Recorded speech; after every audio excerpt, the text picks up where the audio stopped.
Well, good morning, everyone, and welcome back to AJ 118, Community Policing or Community in the Police. So this is going to be our weekly lecture.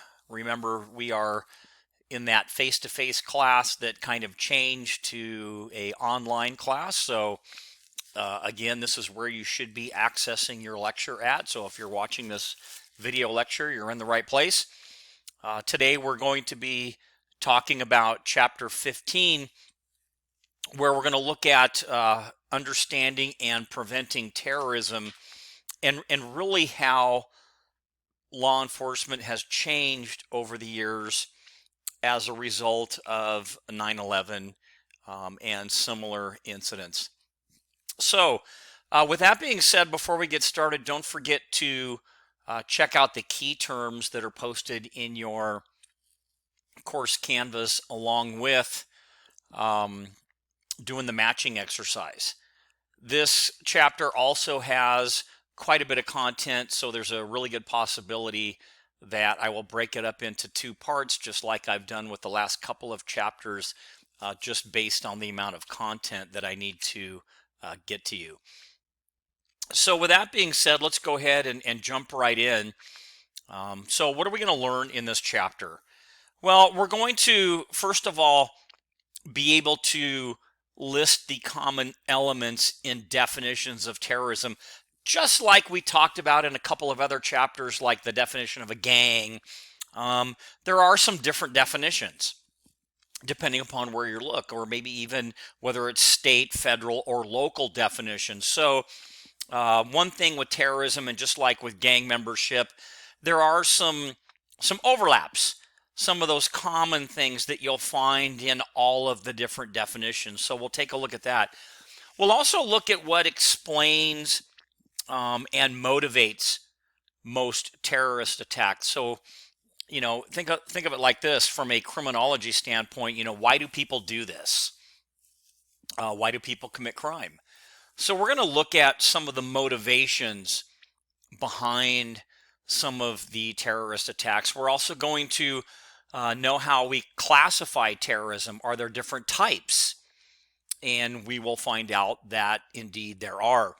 We're going to identify the methods terrorists may use and which one of those methods are most common, meaning do they typically use gas or poison or explosives, etc. So what are some of the methods that some of these terrorist groups may utilize in carrying out what some of their beliefs are? We're going to name the two lead agencies in combating terrorism. We're going to summarize what the keys are to combating terrorism. And then finally, we'll wrap it up having an understanding about a couple of concerns related to the war on terrorism. So what are those concerns? So kind of as a lead-in, the events of September 11th, that attack on America, really galvanized the United States into action. And one of the quotes that was spoke about by President Bush, he says it like this: "Tonight we are a country awakened to danger and called to defend freedom. Our grief has turned to anger and anger to resolution." And that was basically part of what then President George W. Bush, had said as a result of that. So the horrific events of September 11th pulled together and unified the American people. And patriotism was immediately kind of the thing. It was back in vogue, if you will. And thousands of volunteers helped search for victims and donated blood and money, and American flags flew everywhere. Well, along with that, the events of September 11th kind of added a new dimension to American policing. Experience now tells us that the first responders to any future terrorist incident will most assuredly be local police, fire, and rescue personnel, EMS. So law enforcement officials have to now strategically rethink public security procedures and practices to maximize the full potential of their resources. So what I'm trying to say is that we do things a little bit different now compared to the way we did before. I mean, on a simpler level, look at the airport security, where before it really wasn't quite as tight, and after 9/11, all of those different security measures kind of were implemented. So law enforcement really is no different. And what I've also done, because this is typically a face-to-face class, I've put in a couple of resource areas for you to look at. So if you want to look at some of the more recent active shooter, or in a couple of instances, terrorist incidents, the Police Foundation has reviewed a couple of those, and you can take a look at that. One would be the Christopher Dorner incident, and the other would be the San Bernardino terrorism incident involving the husband and wife team. So there's a couple of things that you can look at here. I also have a very interesting link to a program that was put together by Esri, and most people don't have access to this. And let me see if it works, because I'll just show it to you so you can look at it if you want to. I'm kind of hoping that it's still active. Okay, and I'll readjust the window. Now, what this particular link will take you to is what they call a storybook or a story map, and it walks you through the entire incident for the Inland Regional Center terrorism incident. And you can kind of click through, and it'll start to tell you what it's about. It'll actually have audio and video. As we go further in here, you can see as it goes through here, and it'll give you little sub areas that you can go to, videos or to audio, but it'll walk you through the entire incident.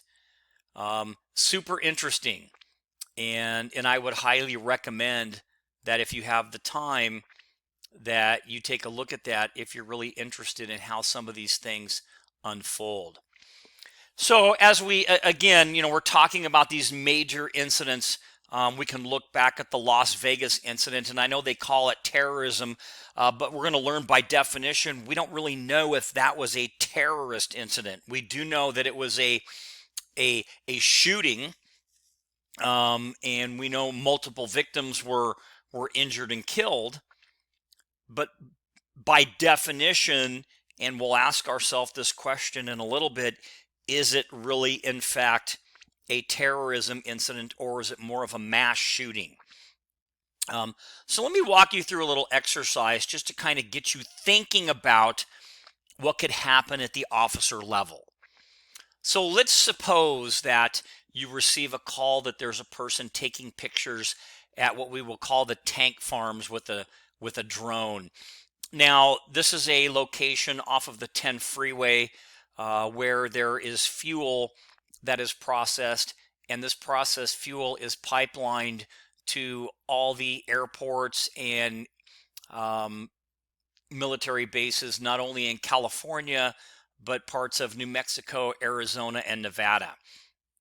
So this is the call that you get. And when you arrive, you see the person, and he appears to be Middle Eastern. Now, I'm not making light of this. I'm giving you an actual scenario to kind of think through, especially based on what's happened in the past and how people tend to stereotype typically right now. And when you approach the person, you see that this person is taking pictures with what looks like to be an expensive drone, and you ask him what he's doing, and he basically tells you that he's just taking pictures. And really that's it. Now, I would normally stop the conversation now and kind of ask, well, do we have any type of criminal activity or any type of suspicions? And I'll let you just kind of keep going along, but here's maybe what the person looks like. Okay. Um, Handsome looking individual, but he does have a bit of a Middle Eastern look about him, if we're just going to be honest about the photos. And here are some of the drones and phones and money and things that happen to have been recovered from the individual there that he had in, let's say, in his vehicle. So the person, you continue your investigation of the call. He has ID, but he's not sure where he's staying. It just tells you some hotel in Ontario. And when you check his car, you find that it's a rental, and inside the car you find what we just showed you. You also find some maps of the tank farms and pictures of trucks and cars, and of the security guard shack. And inside the car you also find some plane tickets, from Iran, which, as we know, does have some links. Again, I'm not saying that everyone from Iran is a terrorist, so don't run out and say that. What I'm saying is that there are some links back to some suspected individuals that were involved in terrorist activity. And inside the car, you also find a copy of the Quran on the front seat. So, and you find photos that look like this. And maybe even you find a schematic of the tank farms. So my question is, as you start to investigate these things, of course, you definitely don't want to overreact, but I played that scenario out just to get you to start thinking about these are realistic times. And because of the incident, the attack that happened on September 11th, we definitely have changed the way that we police.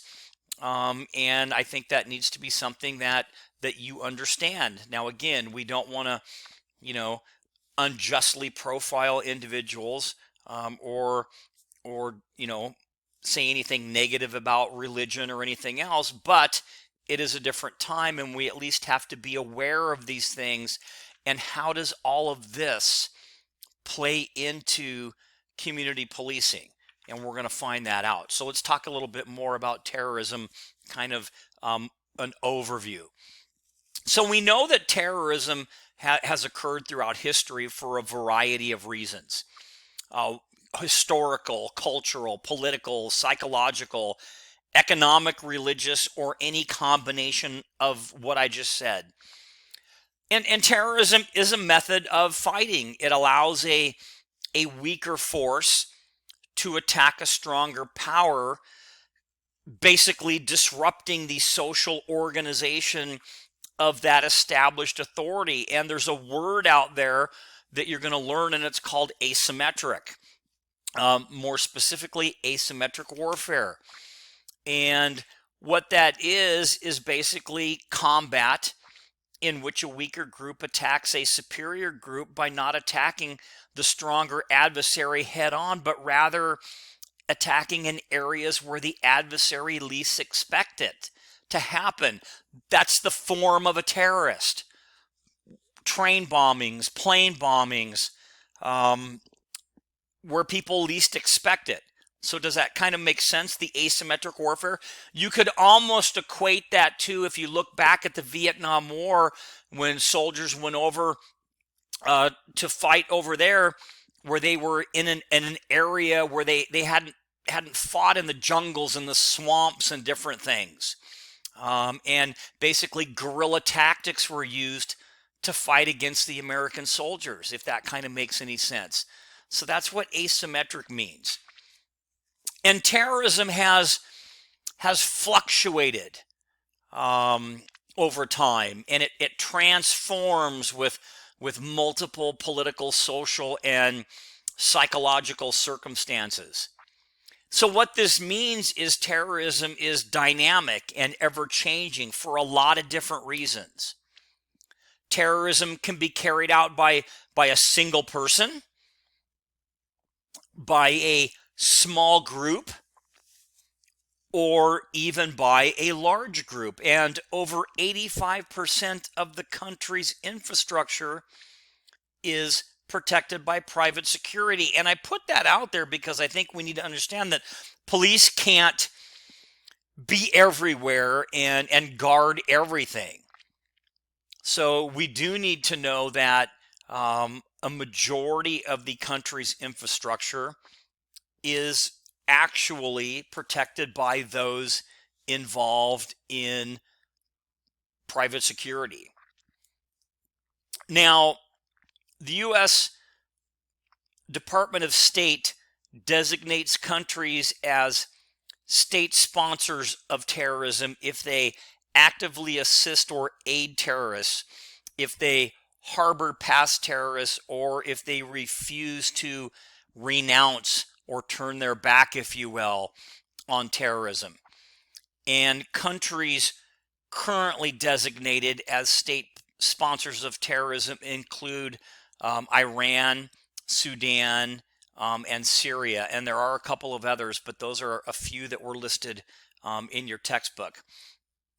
So with that being said, let's take a look at the definition of terrorism, because in order to deal with it, we're going to have to define it and then look at some of those common elements that we see in all of those different definitions.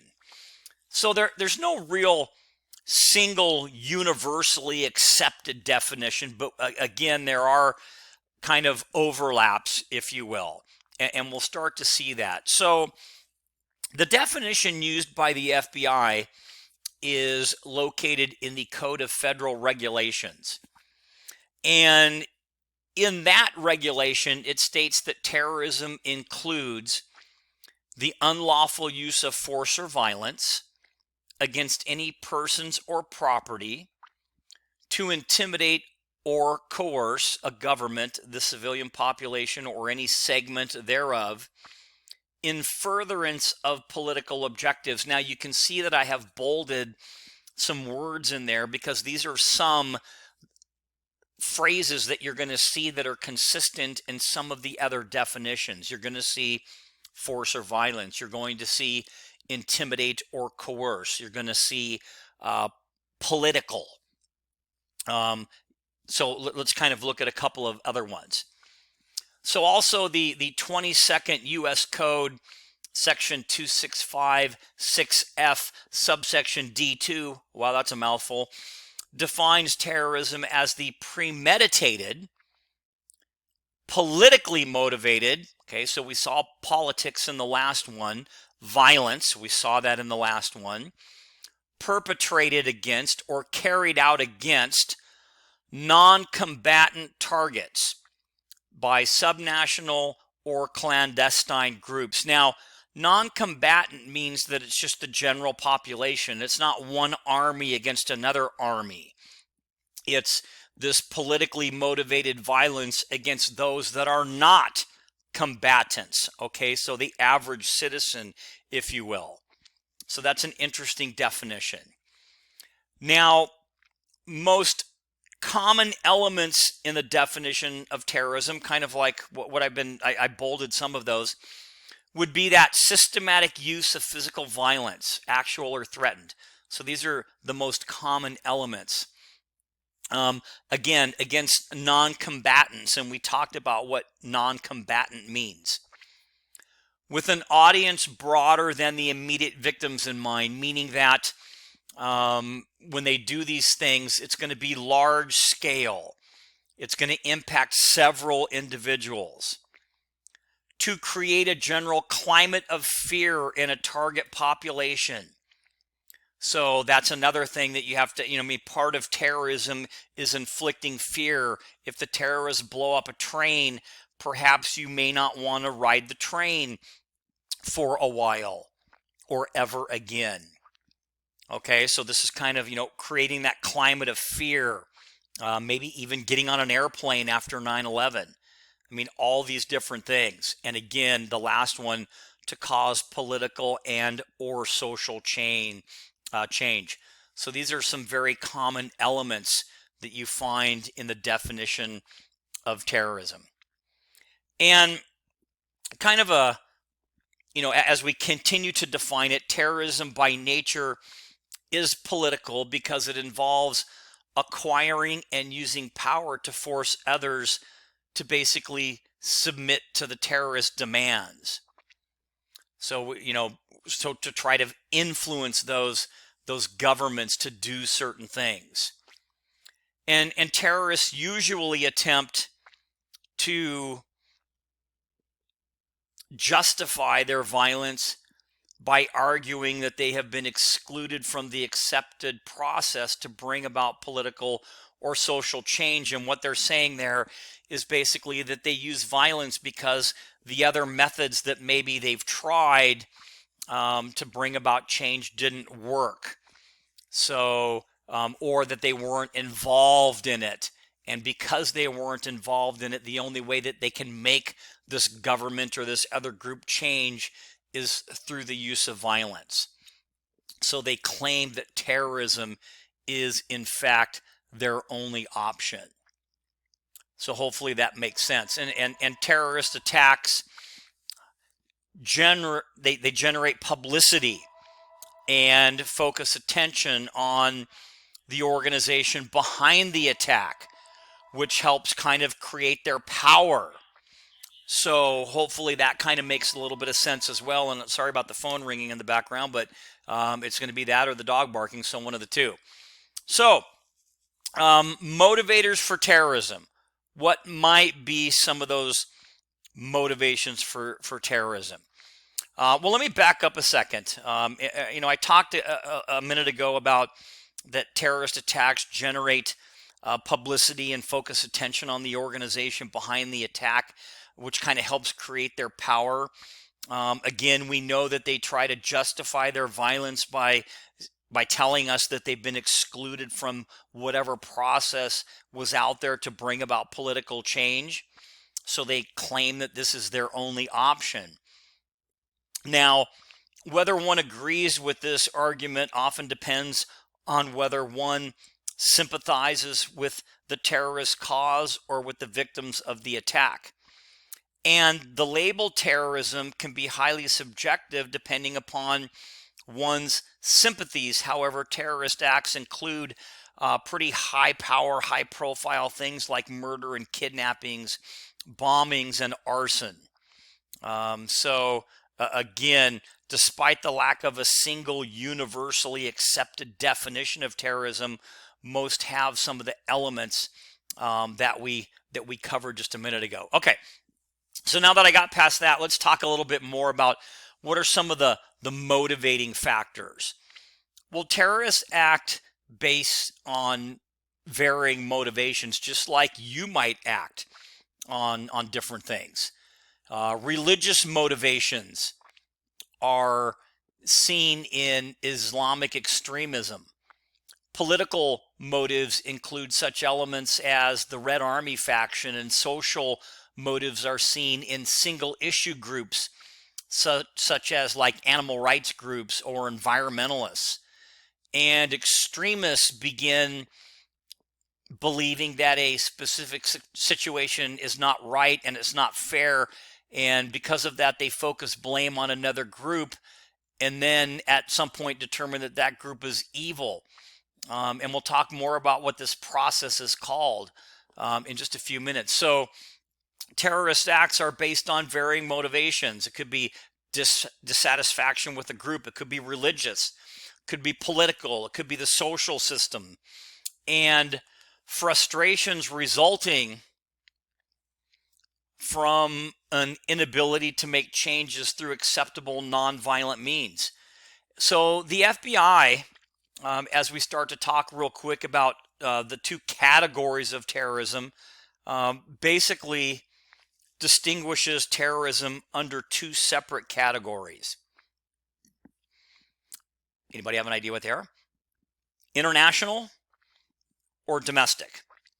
Now, international terrorism is foreign-based or directed by groups outside of the U.S., but against the U.S. So hopefully that kind of makes sense. So foreign-based or directed by groups outside of the U.S. against the U.S. Now, international terrorism also has three categories. Foreign state sponsors of international terrorism, using terrorism as a tool for foreign policy, countries like Iraq, Libya, Afghanistan. Formal terrorist groups such as, let's say, Lebanese Hezbollah, Palestinian Hamas, Palestinian Islamic Jihad, Al-Qaeda, or Al-Qaeda, depending upon how you say it, and the Islamic State of Iraq and ISIL. And then loosely affiliated international radical extremists who have a variety of identities and travel freely in the United States, unknown to law enforcement or the government. Now, just one point to make, and I know it's a lot of information, which is why we're probably going to break it up into 2 lectures. Islamic extremists would definitely be an example of religiously or religious motivated terrorism. So I mentioned a couple of those groups. Now, you don't need to know all the groups, but I wanted to show you by photograph what some of them look like, and again, that to give you just a better idea.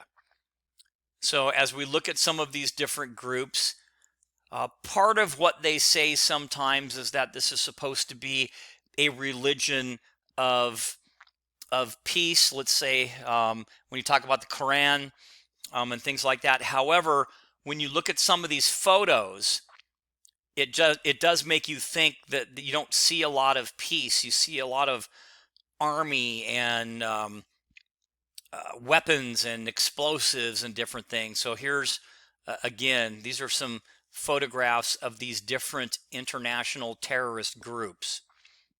And you don't have to know them by name. So, talking again, 3 categories of international terrorism. We have the foreign state sponsors of international terrorism, using terrorism as a tool for foreign policy. Again, that would be like Iraq, Libya, and Afghanistan.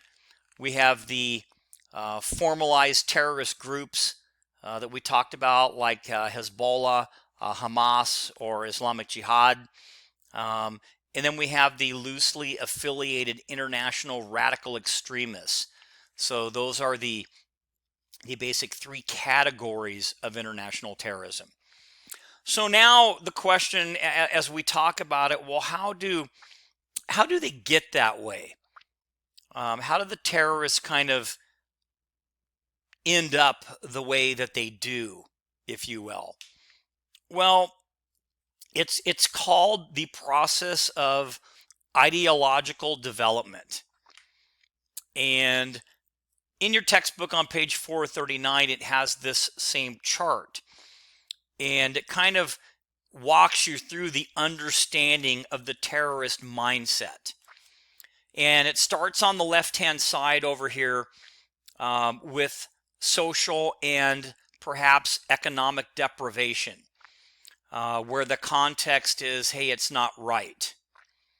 And then it starts to move into inequality and resentment because of the lack of what you have here. And this turns into kind of a comparison to where they start saying it's not fair. And then it moves a little bit further to blame or attribution, as it basically kind of says, you know what, it's your fault. So we have the context, we have the comparison, and now we have the attribution. And then it turns into, after all of that, well, it turns into the generalized stereotyping and the fact that we're evil, or this group is evil because we don't believe in what they believe as they've gone through this process. And then finally, the reaction is that they want to basically dehumanize the enemy. So this is the understanding of the terrorist mindset. It's not right, it's not fair, it's your fault, and because of all that, you're evil, therefore here is the reaction. So that's a little bit on international terrorism. Now let's look at domestic. So the events of 9/11 shifted the FBI's focus to international terrorist groups operating inside the United States, but not to the exclusion of domestic groups that threaten the safety of our citizens. And if you recognize the photograph here, this was a terrorist incident that happened in the U.S. Does anybody know what that is? If you said it was the bombing of the FBI building, then you would be correct. And we'll talk a little bit more about that in just a few minutes. So domestic terrorism, the FBI defines domestic terrorism as activities that involve acts dangerous to human life that are a violation of criminal law of the United States or of any state, appear to be intended to intimidate or coerce a civilian population. So you're seeing a little bit, almost, a couple of things that overlap even with the international, to influence the policy of a government by intimidation or coercion. There's a little bit of an overlap. To affect the conduct of a government by mass destruction, assassination, or kidnapping. So there's a lot there. So when you talk about the definition from the FBI. So what are the differences? Okay, so domestic terrorism, they are based and operate entirely within the United States, as opposed to international, remember, which is foreign-based, okay, without foreign direction, as opposed to international, which has foreign direction, okay? Committed against persons or property to intimidate or coerce a government. Those are similar to the other definitions. Civilian population or any segment thereof. And the number of that is almost double the number of international acts of terrorism. So kind of an interesting thing. So that's the definition of domestic terrorism. So you could look at incidents like the Boston bombing. You could look at the FBI building, the Oklahoma City bombing. And then I'll give you some groups that you can look at. So domestic terrorism groups could include white supremacists or black supremacists or militia groups or right-wing extremists or pro-lifers or animal rights activists, environmental extremists. Now, by definition, okay, it doesn't mean that everybody that's an animal rights activist is a domestic terrorist. But some of these groups actually do things that fall underneath the definition. And hopefully that kind of makes sense. So, give you kind of some pictures of white supremacist groups or black supremacist groups or militia groups. Okay? Kind of look through here, pro-lifers. So some of the things that they do can and do fall underneath the definition of domestic terrorism.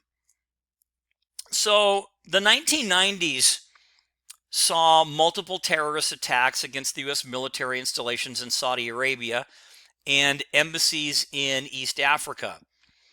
And on February 23rd, Osama bin Laden declared what they call a jihad, which means holy war, on the United States, calling on every Muslim who believes in God and wishes to be rewarded to comply with his order to kill Americans and basically plunder their money, meaning ruin the financial aspects. I have a book here that if you want to know a little bit more about the understanding and the mindset, it's a book by David Cook called Understanding Jihad, and it's a very, very good book. International terrorist groups are likely to engage in what is called, again, and we talked about this at the very beginning, asymmetric warfare. This refers to combat in which a weaker group attacks a superior group by not attacking head on, but rather attacking areas where the adversary least expects to be hit, causing psychological shock or that fear. Remember, we talked about fear. It destroys the adversary's ability to use conventional weapons. Like, when you watch a war movie on TV, if you're into that, there's one side here and one side there, and they, when they do their battle, etc. Well, a lot of these groups do things kind of like guerrilla warfare, like I talked about. It's unconventional. So things like hijackings or suicide bombings, these are unconventional type things that military and now even law enforcement have to deal with. Some other things that are unconventional could be like roadside bombs, where the device actually looks like a piece of trash or a big garbage bag, but you can see the wires in this particular photo that are going back to a switch. So it's actually an explosive device. So even things that look like rocks that are made to be explosives, it's very unconventional. Timers made out of cell phones, different kinds of bombs. Okay, so the same thing here, where things are disguised, where there's this is a mine. So all of these different things, even shells that have been kind of converted to explosive devices. And that's why now the military has, they had to kind of change the way they did business. Instead of just driving down the road, they have robots and cameras and things that go out and search before they go down a certain area. So this is the unconventional part of asymmetric warfare that I talked about. Okay, so again, talking about different classifications. We've talked about international terrorism. We've talked about domestic terrorism. Well, what about a group called homegrown violent extremists? Well, these are basically citizens who adopt radical beliefs. And recent examples of alleged homegrown terrorists would include this individual, Nadal Malik Hassan, the Virginia-born Army major who yelled Allahu Akbar, glory to God, and proceeded to shoot and kill 13 and injure 31 at Fort Hood, Texas, back in 2009. So, how did he get his radicalization? How did that occur? There's also, a gentleman by the name of Faisal Shahzad. He's accused of the failed Times Square bombing, where he drove a vehicle full of explosives, etc., and was going to set it off. The vehicle actually looked like this. And again, you have to think of their motivation for what they do. But you have the clocks as timers, gas cans, explosives, propane. Just all this was all inside of this Nissan Pathfinder. And then there's the lone wolf offender. And this is a individual without support or knowledge of a larger group who, for the most part, acts in furtherance of their own agenda. They have a personal set of beliefs that drive them to commit hateful acts. And they have been main perpetrators of terrorist activities in the West since about 2006. So these are individuals that typically operate by themselves, like the Unabomber, Ted Kaczynski. Does anybody remember what his issue was? It was mostly with the government. And I have a video if you want to, take the time to look at it. You can learn a little bit more about him. But remember, he's the one that sent all those letter bombs. Another lone wolf offender would have been Eric Rudolph, who was responsible for the Centennial Olympic Park bombings back in 1996. Another lone wolf terrorist, if you will, although it might be classified more as a mass shooter, was the former LAPD officer Christopher Dorner. So all of these, again, are kind of lone wolf individuals. So how does that compare then? How do all of these different groups and these things compare to like the criminals that law enforcement normally deals with? Well, a real critical difference in approach exists when dealing with a terrorist or a street criminal.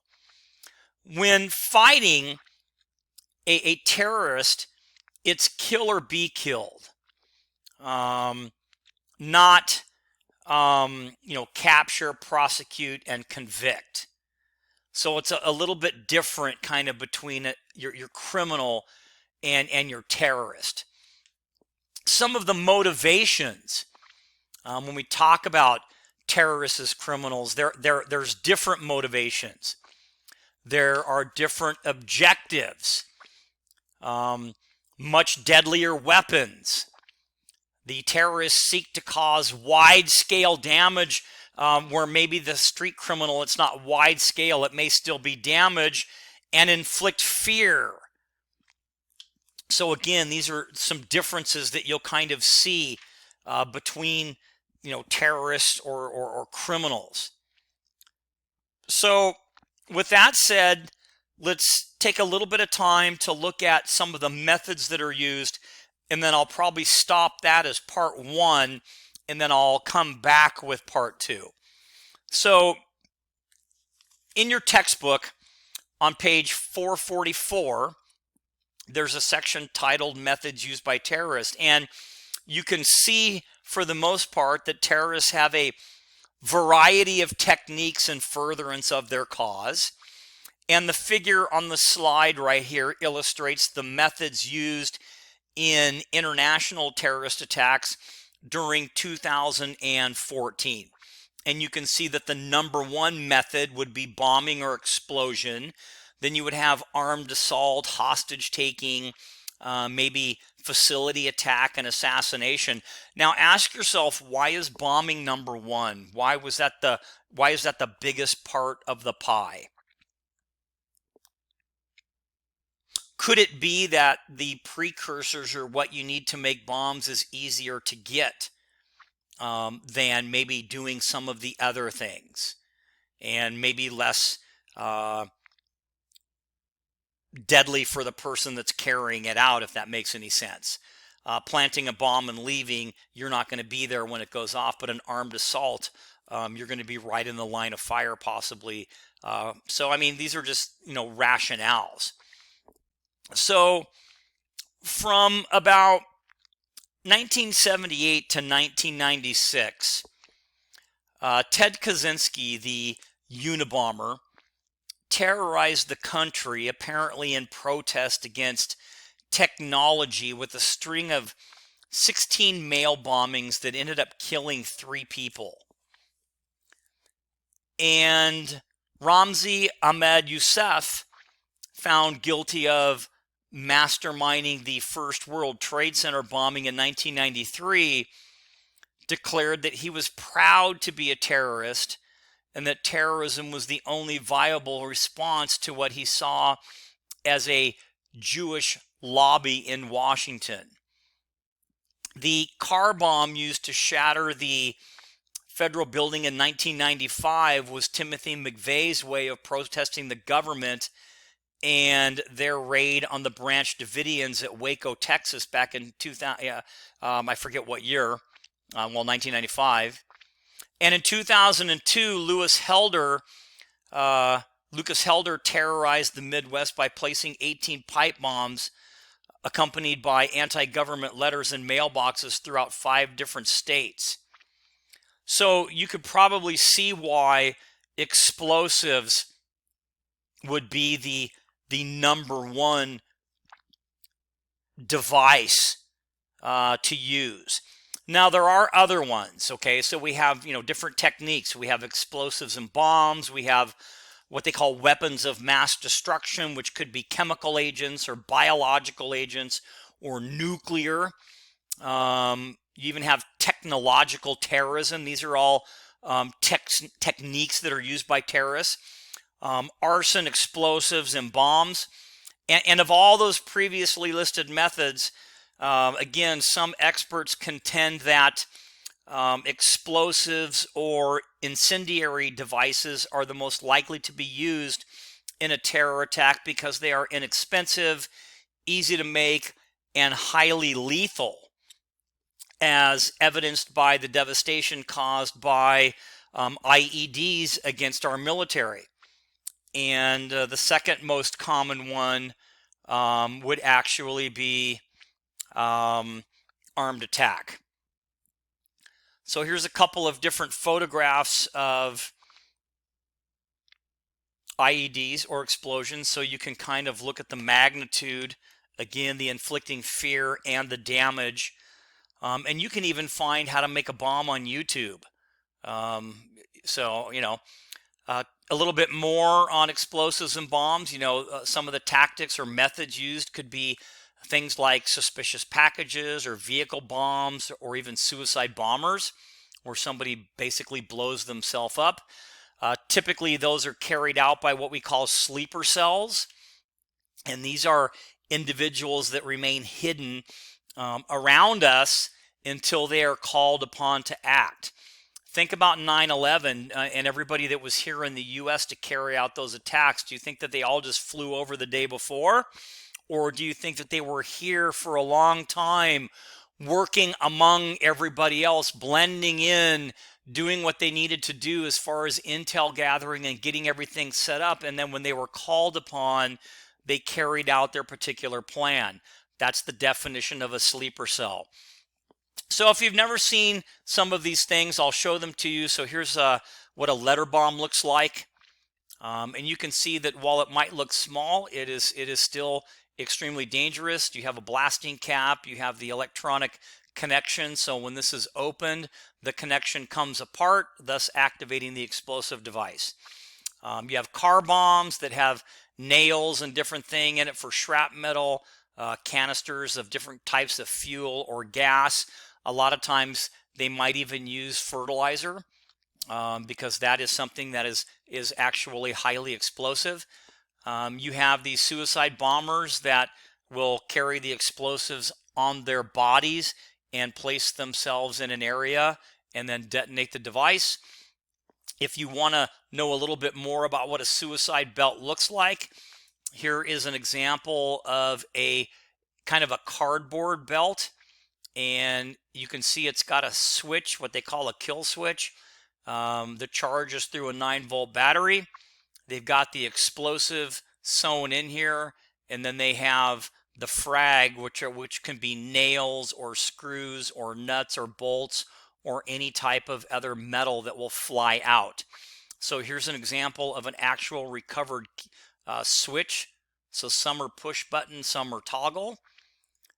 Here's an example of a real cardboard belt that has been recovered, and you can see the different types of shrapnel that was basically inside of the belt. And here's the device with the trigger switch. Some other ones, and it's hard to see if somebody were to wear this underneath their shirt. It's not really recognizable. This is a wraparound belt here. Same thing here with all the different explosive. A larger one that would actually be a pack, but if you wore a larger like jacket over the top, you really wouldn't see it. And here's the amount of explosives that it would carry. And then here's one that we decided to make just to see if we could make one out of pipe bombs and nails and nuts and bolts, etc. The kill switch, so you can see what it looks like. Now, if you're ever wondering about, and I apologize for the gross picture, but you kind of need to see it, this is the effects of shrapnel from a suicide bomb. So again, we talked about any metal. So in some of these belts that we recovered, you can see they have the nuts right here. And that's what it looks like when it penetrates somebody's skin. So again, it could be using airplanes like back in 9/11 to detonate the explosion. It could be bus or car bombs. to detonate an explosion. It could be a bomb on a train. Again, they're talking about inflicting fear. So these are methods that are used. It could be the Boston bombing where they left a backpack full of explosives. And you can see the damage that happened in that as well. Okay, some other things that are used. Actually, you know what? This is probably a good time. I'm going to stop here. And so what we've covered up to right now is going to be part 1. And then I will come back with part 2 and we will finish up, and we'll come back right to this part that we left off talking about still methods used by terrorists and some of the different techniques and different chemicals and what is most likely to be used and what has the greatest impact. So stay tuned for part 2.